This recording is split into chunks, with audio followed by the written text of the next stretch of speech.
correct me if I'm wrong, but I'm pretty sure Keir Starmer's picture is adorning many a dartboard out there, especially since Friday when he come out with this whole ID card crap is understandably peeing quite a lot of people off because, let's face it, it could be a massive privacy concern.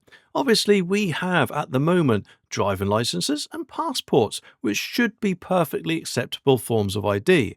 In fact, if anything, with this whole brick card, they'll more than likely ask you to provide one or two of them to get one. So, therefore, if that's acceptable to get a brick card, they should be still acceptable for forms of ID. And yes, before anyone says that it's to help stop these people working, just remember, to work in this country legally, you have to have a national insurance number, which obviously we all do, unless you're an illegal migrant who doesn't. However, if they are working, then I could be wrong, but it appears that the employers don't really seem to give a crap about that. So if they don't care about that, they're more than likely not going to care if anyone's carrying one of these brick cards. So I think it will do nothing to stop illegal migration and nothing to stop them working either.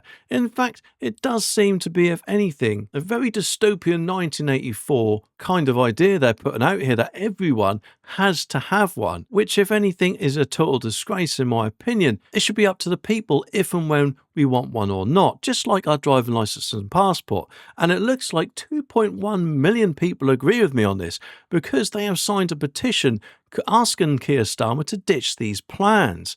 And obviously, remember, this all started off on Friday when the Prime Minister announced that by 2029, everyone working in the UK will need to have this new ID system.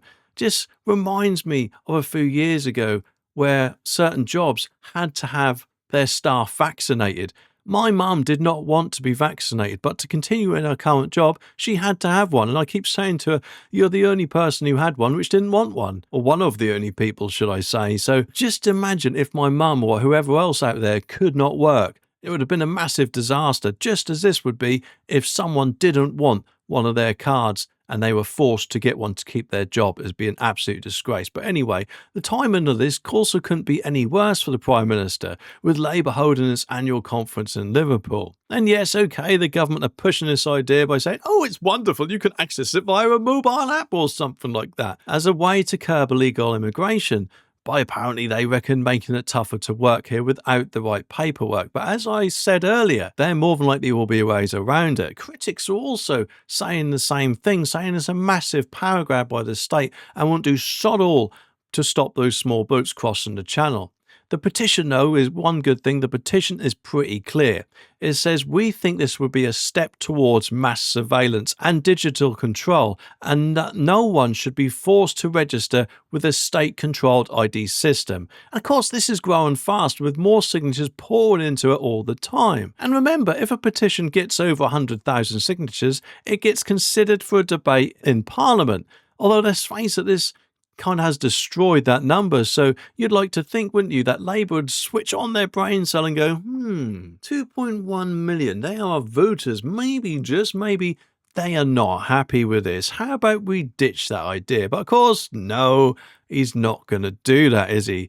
Hopefully, this will end up making him look like an utter pillock, and Nigel Farage can swoop in to stop all this madness. But speaking of Nigel, he isn't a fan either, calling it an anti-British card. And in an article for The Express, he argued that the Labour government's plan to roll out these digital cards for all adults won't tackle illegal immigration, but will just give the state more control over people. But get this is quite why. Originally, ministers said that the ID would just be proof of workers' rights to reduce illegal immigrations. But then Darren Jones, who's leading the charge on this policy, hinted that the digital ID could have a lot more uses down the line. So there you go. That's more than likely saying it's all about control. It's the last thing we all want. People should not be forced to get this, in my opinion. And if they want an alternative to stop illegal migrants working, how about instead you deport them? Then they won't be able to work for Just Eat or Uber or wherever else they reckon they're working for.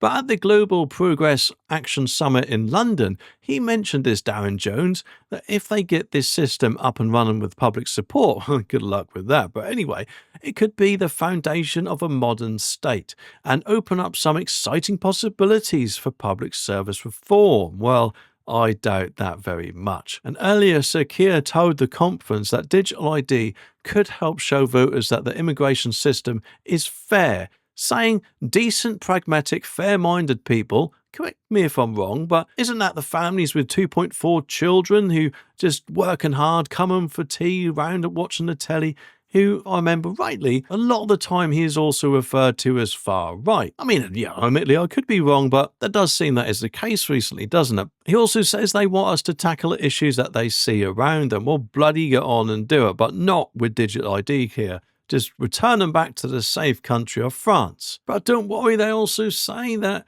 people won't actually have to carry the ID around with them or show it off. It'll be tucked away on their smartphones, more than likely ready for inspection somewhere down the line. I hope I'm wrong with that, but watch this space. Anyway, what do you all reckon about this? Let me know down in the comments. I'll be back very soon with some more videos, so make sure you click the subscribe button down as you don't miss my next one.